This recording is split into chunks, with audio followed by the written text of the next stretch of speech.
What's up, guys? Welcome back to Newswave. So the other day, a handheld was announced, and it's kind of what a lot of people have been asking for, myself included, something that can support dual screen display, maybe for emulation of DS games, but also have a nice big single screen for just about everything else. Well, in this case, it might be the situation of be careful what you wish for, and we'll go over that handheld here today. Also, we are going to be talking about Assassin's Creed Shadows, as reviews went live yesterday, and to be honest, it was kind of anticlimactic with the score and everything that it got. And then also, we have a question that's come up online. Should a person who's writing any of these video game adaptations be familiar with the game itself to the point where they've played through some of these different games? Well, that's come up because the God of War show, turns out the writer for it isn't exactly a gamer or someone who's really played a lot of these games, and there is a reason for that exactly. We'll go over that here today. So if you guys enjoy these videos, make sure you hit that like button, helps out a ton. And if you're new here to the Spawnwave channel, make sure you subscribe down below. And of course, members for the channel do get Newswave early. If you'd like to learn more about that, click the join button or the link in the description down below. And we're going to start today with Xenoblade Chronicles X, which is out tomorrow. My copy is inbound. Of course, I had to get a physical copy of this one, and I was curious how it would review because I believe the Wii U version scored somewhere in the neighborhood of like an 84. So I was kind of thinking it would be higher than that because everything we've seen so far just looks better. There's more content overall, and there's quality of life stuff that of course just adds to the ease of use and access for this game. Well, we can see this posted up over on Metacritic, currently sitting at an 88, which I figured it was gonna again score well. This is good. This is good stuff though. Okay, so Xenoblade Chronicles in general X, it didn't exactly have a large audience when it came out back in 2015 for the Wii U. So this is going to be an interesting test for it in terms of sales, just kind of where Xenoblade is in general right now. But also a lot of people are discovering this for the first time. I'm seeing some on like Twitter just post up, like Gene Park's doing this a lot, posting up video clips and gameplay that he has right now in a save file that looks like it's at the end of the game completely. But some of the stuff he's showing with the skells, people are like, whoa, I had no idea a game like this existed. And it's not their fault. It was on the Wii U. So here we go now with another shot for Xenoblade Chronicles X at a much larger install size, and something tells me it's probably going to do a little bit better this time. Also, I have good news for Croc fans out there, because there's dozens of us, I'm sure, but Croc in general was that 3D platformer that definitely took not second fiddle, third fiddle, fourth fiddle. I don't know how far you go back. It wasn't exactly in the limelight much back then, but still, it was kind of a fun 3D platformer at that time. And now it appears we have a release date for the remake of it. We can see this with the trailer that they posted up. It is coming out April 2nd. Now, this is releasing for PlayStation 5, Xbox Series, PS4, Xbox One, Switch, and PC via GOG. So it'd be DRM free there. You can download it and have it right on your desktop, double click it like used to back in the good old days, right? Well, there's also a physical edition that's due out in Q2 2025. It's currently available for pre-order via distributor Rocket Games, and it is that unfortunate situation of, look, if you want it physically, you have to wait. So I'm sure some people will double dip on this. Most, again, the big Croc fans out there, yes. But I am interested because it's not like I've played Croc in a long, long time. I feel like I remember this actually on PC, as weird as that sounds. And my setup wasn't exactly up to snuff, and it struggled with Croc, but even so, eventually I got a better setup, and I think I played it there, actually, which is really funny to think about. But in this case, I'll probably eventually get a chance to check it out here on some of the newer platforms and relive the old days of the 3D platformer that, well, a lot of people didn't really pay attention to next to things like Mario. Oh, and we did get a surprise teaser that like leaked out, and then it just basically was just dropped online, and you can see it here. Yeah, it's Pokemon and Lego. Now, this isn't surprising. Pokemon, of course, being incredibly valuable intellectual property mixed with Lego, which does very, very well and likes to do these collaborations. I feel like I've seen Pokemon. I don't want to insult the Lego people out there. Maybe it's Mega Blocks or something that connects things. I've seen that in stores where like you can build little like Charmander or something out of that. So let me know in the comments what brand that is exactly. Something tells me that this would be much higher quality, especially after seeing that Mario Kart setup for adults. I assume it's gonna be something similar, where you just have this massive Pikachu that you can build and then put up on the shelf and just look at it. So 2026 though, we'll see exactly how this turns out next year. And guys, with some of the quick news out of the way, let's get into the bigger stuff. Let's start right away with one of the strangest handhelds I've ever seen. I mean, technically it's a transformer, really. So it has multiple form factors to it, and the attempt, of course, is to cover all bases. If you need something that is like a dual screen setup for DS or 3DS emulation, which is still something that we discuss here and there, it's like, wouldn't it be great if you could buy a clamshell design system that just completely leans into that? And we have some examples, but none that are priced well. The unfortunate thing here is I don't think this will be priced well either, but you can take a look at, here's an image, for example. This is over on The Verge right now. And this is called the OneXSugar, or the Sugar One, as they're dubbing it here. And it looks over-engineered, sure. But the idea is it can swivel and change. Those controllers and joysticks will flip around, and all of a sudden you have like this dual screen setup, sort of. Or you can flip them down and you have like this smaller screen at the top almost, and this larger screen at the bottom. Or then that smaller screen can then hinge around again, and you can have, I guess, somebody playing on the other side of the table. Almost like the tent mode, kinda, right? Or you can just flip that down. I assume it'll turn off, and then it'll play like a standard, like widescreen handheld that we have many examples of now. It's just, it looks like it's something that would definitely break pretty easily. It seems like something that's going to have its durability tested, I'm sure. Like if you just kind of try to swivel one of those around in the wrong way, or just, I don't know, it definitely looks like it's, it definitely looks like technology. We'll say that, all right? So the way, it's not exactly the sleekest looking thing. And when I go over some of the specifications here, okay, so it is going to be using Qualcomm's just announced Snapdragon G3 Gen 3 processor. So it's capable, sure, but it would just be running Android. They did say that they're looking into the idea of you loading other OSs onto this thing, but it seems like right now they're all in on the idea of it being an Android device, which sure, we have a lot of emulators that move over to it, but I'm curious about the pricing and if it's something worth picking up specifically just for emulation. I mean, there's a chance this thing is going to be $600, $700, $800 even, right? And at that price point, it's harder and harder to say, yes, pick this up over the slew of other Windows handhelds or even the Steam Deck itself. Now, the main display is a 6.01 inch screen, and on that back screen is 3.92 inches. They do have plans for it to go up for pre-order this May, which who knows then when exactly it's going to release. So while I do like the idea of this for nothing else than trying it out and seeing how it works exactly, it does look like something that would have normally been left on the cutting room floor of the prototype phase, because it doesn't exactly look like an end user or an end consumer product. As I said, it looks like technology because it's not quite disguised enough with looking sleek and everything there. So I'm interested. I'm curious about the pricing though. So when pre-orders go live, maybe I'll check it out and see what we're dealing with there. Maybe it's something we could bring in and just try out, because I will say it would be kind of cool to be able to swivel, move stuff around, all of a sudden have a DS, and then flip it back around and have something that looks more like, say, the Switch. Next up, let's talk about Assassin's Creed Shadows that is out this week, and reviews did go live yesterday.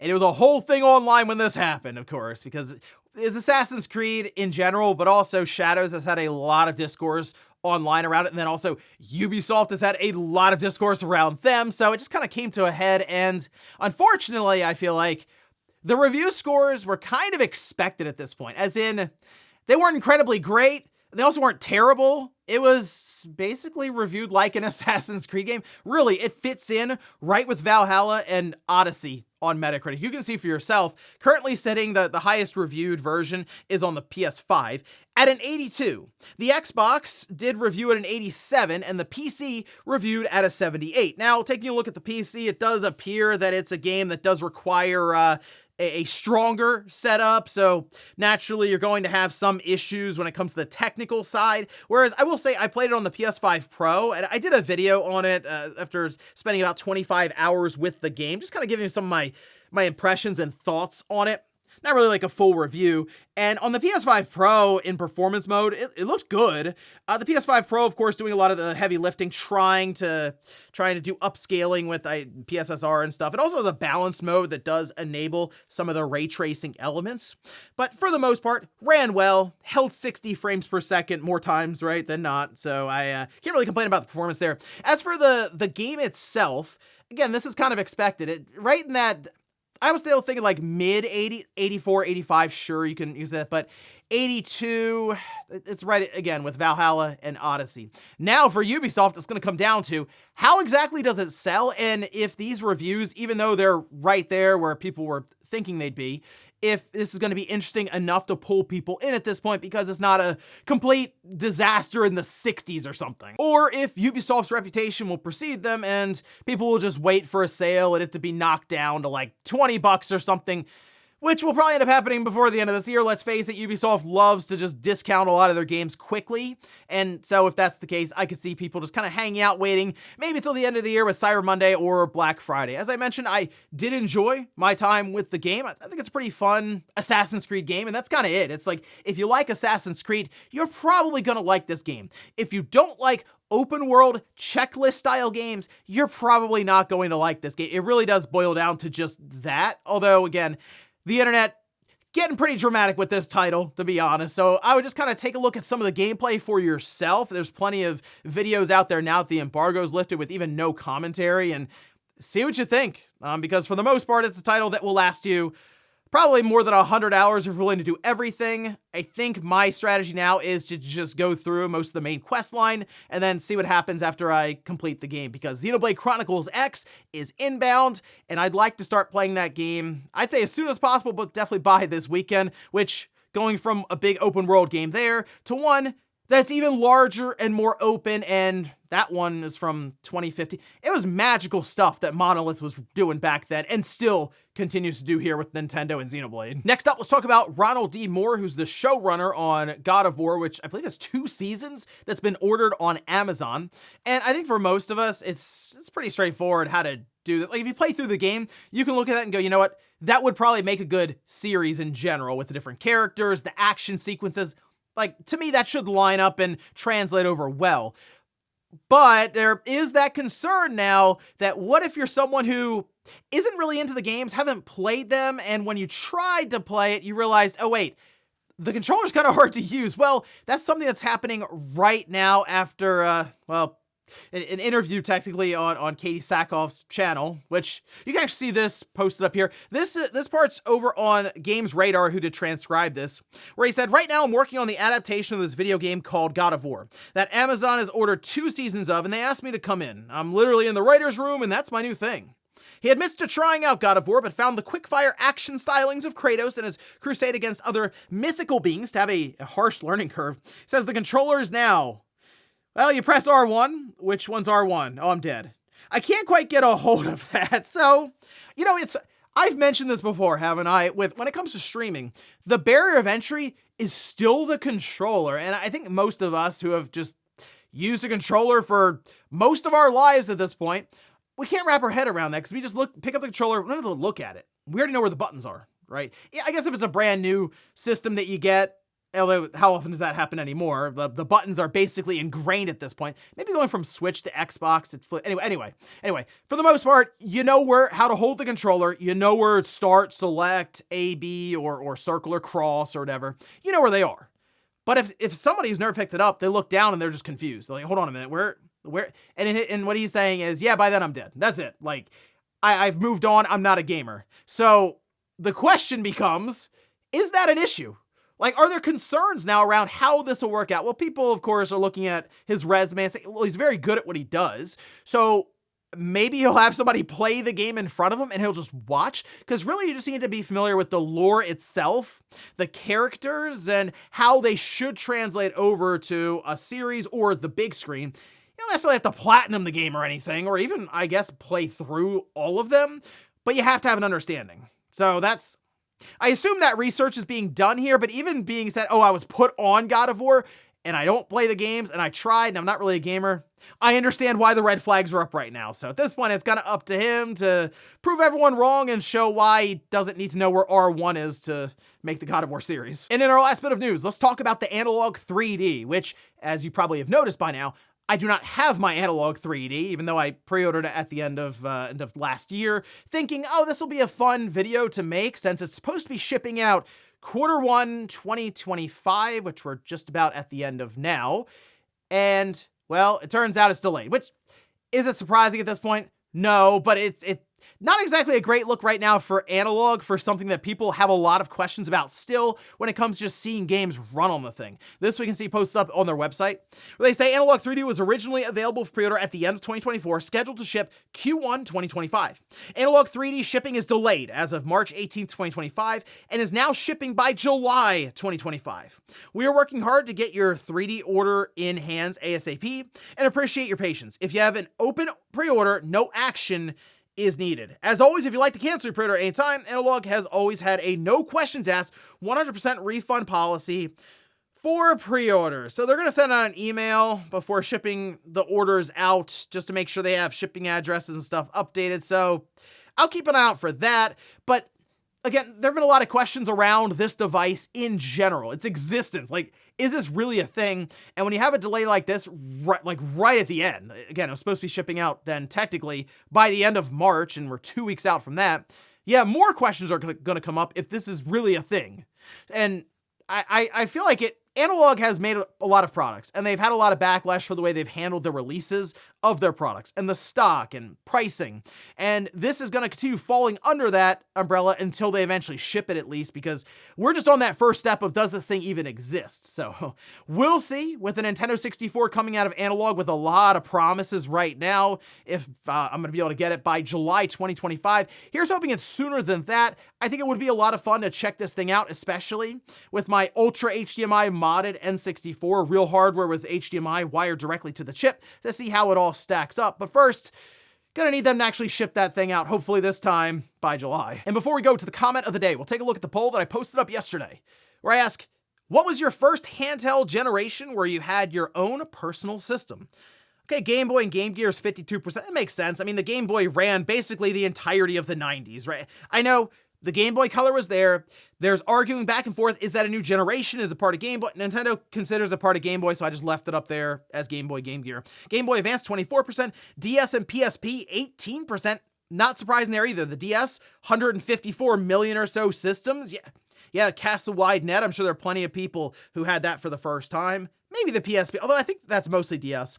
And then the 3DS and Vita, again, I figured that'd be more 3DS. But no shock here for me anyway to see Game Boy at the top there, since, again, Pokemon, late 90s, just based on the age demographics of this channel that I see, it does line up there as Game Boy being the first one that you own. That was mine as well. It was that and Pokemon Blue. Although I guess technically before that, it was Dr. Mario, Tetris, and Super Mario Land, which it might have been the second one. Either way, it was definitely Mario and mostly Tetris. Pokemon, it changed a lot. And we'll finish up with the comment of the day as you're seeing here.